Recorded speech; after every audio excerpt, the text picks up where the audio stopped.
placé pour cette seconde vidéo sur la bugle rampante dans une petite clairière.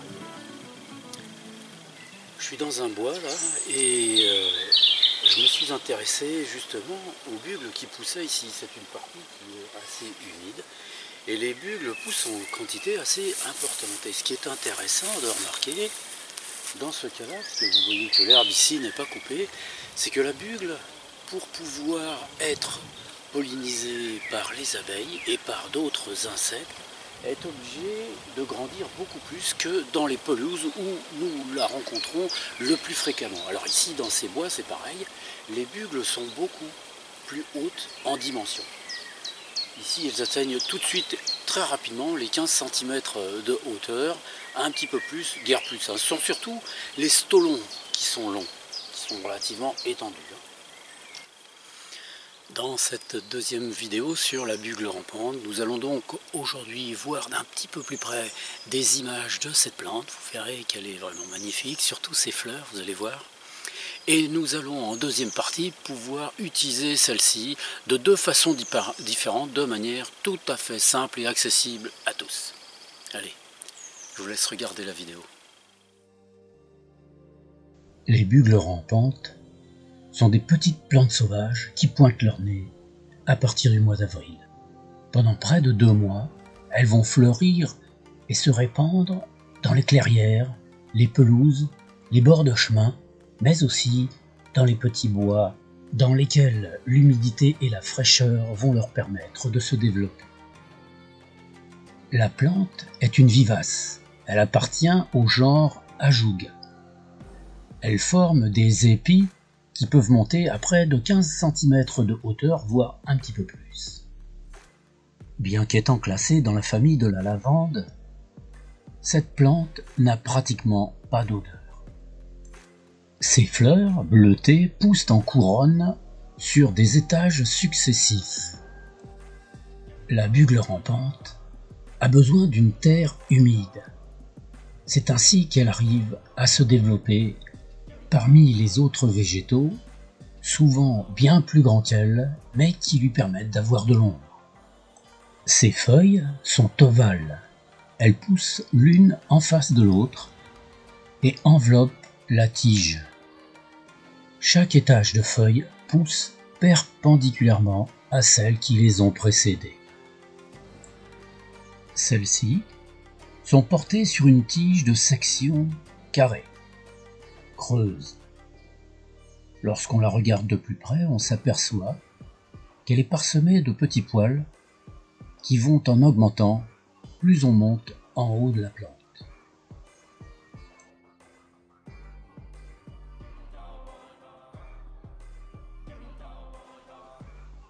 Chaque pied peut former une à plusieurs tiges dressées comme des épis. Chaque étage de fleurs est séparé des autres étages de fleurs par une paire de feuilles qui les protège. Comme vous pouvez le constater ici, la pilosité de l'extérieur des fleurs et des bourgeons est très importante. Regardez bien la fleur de la bugle rampante. On distingue très bien les étamines qui se terminent par ces petits points jaunes et au-dessus, le pistil qui se termine en 2 petites pointes.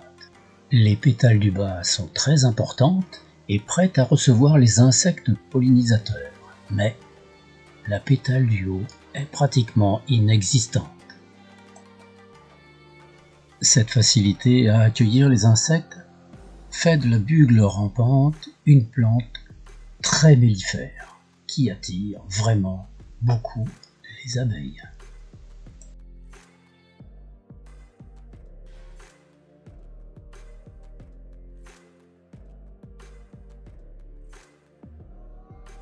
Une grande partie de la propagation de cette plante se fait par stolons, ces longues tiges portant des feuilles qui vont essaimer un petit peu plus loin du pied principal.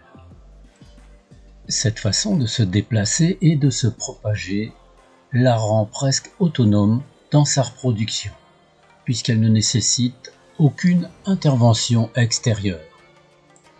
Les stolons peuvent parfois mesurer plus de 30 cm de longueur. C'est cette capacité à se déplacer au ras du sol, ainsi que le fait qu'il lui manque une pétale sur le haut de la fleur, qui a valu à cette plante le nom de bugle rampante.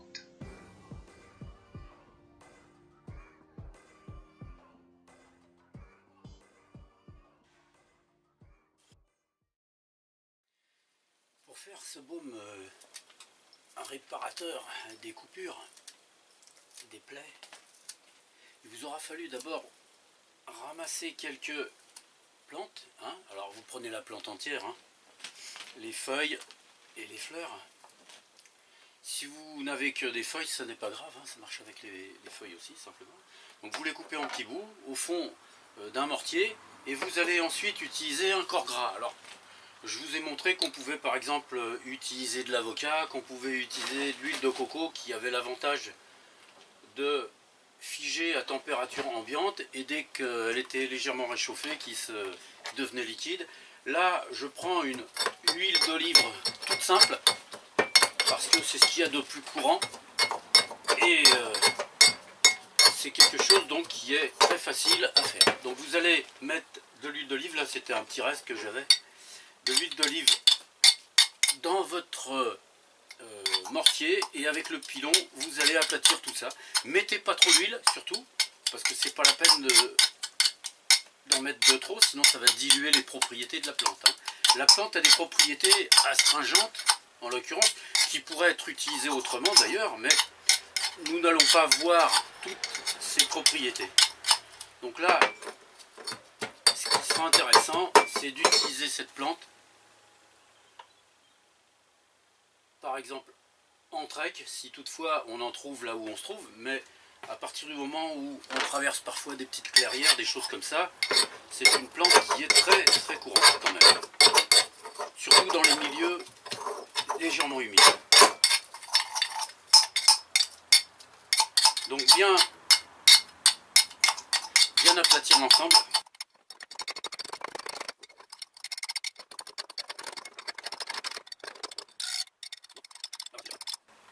Voilà, alors ça vous fait pas forcément une pâte comme la pâte dentifrice, mais si vous arrivez à écraser la plante suffisamment, c'est le mélange qui aura l'activité. Voilà, donc, et là, vous allez donc prendre ensuite ce que vous aurez préparé. Et bon, bah, on va faire comme d'habitude. On va utiliser le bras. Et voilà.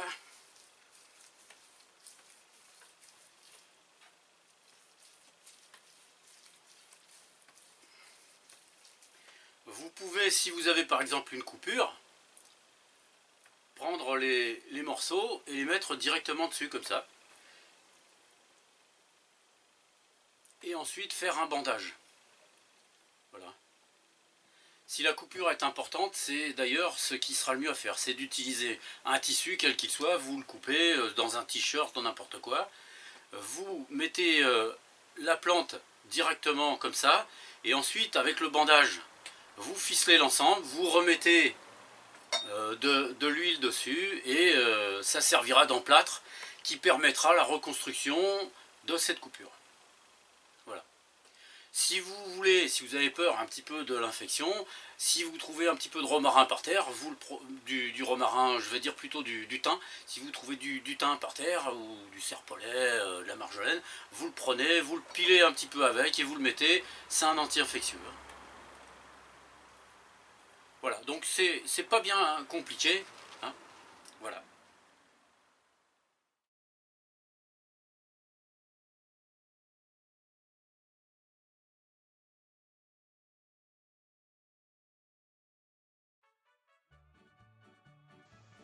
Ramassez quelques pieds de bugle rampant, lavez-les, ajoutez-y 2 pommes de terre, 2 gousses d'ail, mais aussi un petit peu d'ortie et de la porcelle. Le tout coupé en petits morceaux dans une marmite avec un peu d'eau. Faites-le cuire 20 à 30 minutes, pas plus.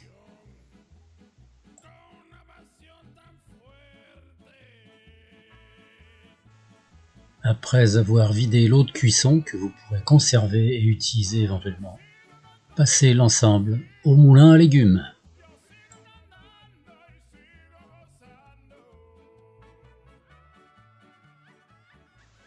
Un petit peu de beurre, du sel. Voilà, j'ai fait la petite purée. Donc j'ai fait cuire ça, je l'ai fait bouillir pendant 20 minutes. Dedans, j'ai mis des pommes de terre. Et comme plante sauvage, j'ai mis de la bugle rampante, des orties et une petite porcelle qui traînait par là que j'ai récupérée. Alors vous avez vu, j'ai mis l'eau de cuisson à part, je vais la mettre dans un verre là. Alors elle peut servir à faire une soupe, à faire ce qu'on veut, faire cuire des pâtes ou à rajouter dans la purée. Moi j'aime bien que la purée soit très épaisse, donc là je ne vais pas en mettre, je vais en boire juste comme ça. Ceux qui veulent la faire plus liquide peuvent la diluer, ou alors ceux qui veulent faire des soupes, au lieu de mettre comme moi 2 pommes de terre, vous n'en mettez qu'une, et puis vous mettez beaucoup plus d'eau, évidemment, à la fin vous vous en laissez plus.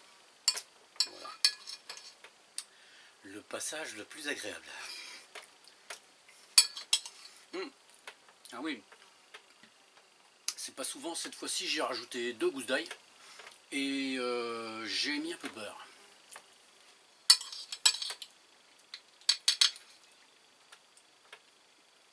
Ça c'est de la porcelle.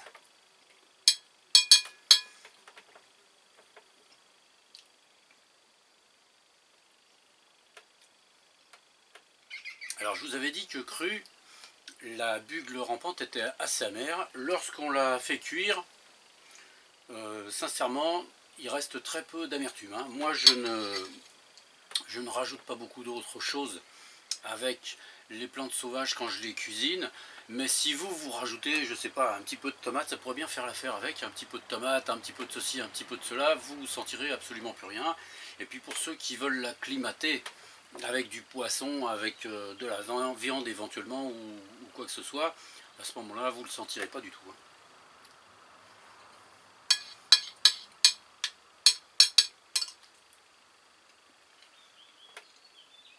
Ce que j'aime bien avec cette petite plante, c'est que quand on est en trek, quand on est dans la nature, c'est une plante qu'on trouve souvent à l'orée des bois, le long des chemins, dès qu'il y a une petite clairière, etc. D'ailleurs, vous l'avez vu dans la vidéo. C'est une petite plante qu'on trouve assez facilement. Et il suffit de la rajouter juste à ce qu'on se cuisine pour donner un tout petit peu plus de matière, un petit peu plus à manger. Et c'est très agréable. Hein.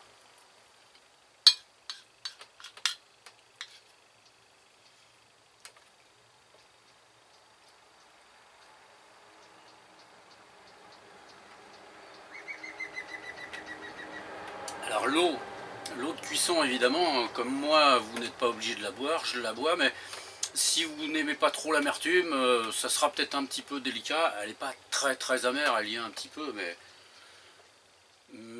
si vous avez l'habitude de manger des plantes sauvages, cette amertume, elle est vraiment relativement légère.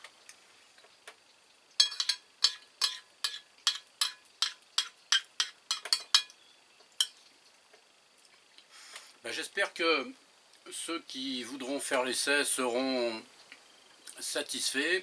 C'est assez facile à faire. C'est rare que je la cuise toute seule parce que je trouve qu'elle est meilleure mélangée avec d'autres plantes. Hein. C'est pour ça que là, dans ce cas particulier, je l'ai mélangée avec des orties et un petit peu de porcelle. Vous pouvez mettre ce que vous voulez comme plante. Hein.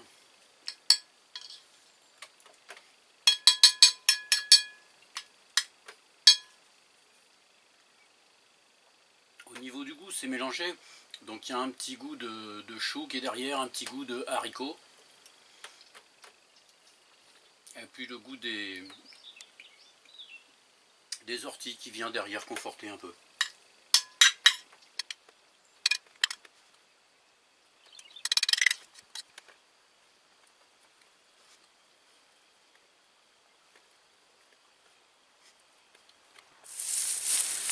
Voilà, cette vidéo va se terminer maintenant. J'espère qu'elle vous aura intéressé, que vous aurez pu ainsi faire connaissance soit avec une nouvelle plante sauvage, soit faire un peu plus connaissance avec celle-ci si vous la connaissiez déjà. Je vous souhaite à tous une bonne journée, une bonne semaine et portez-vous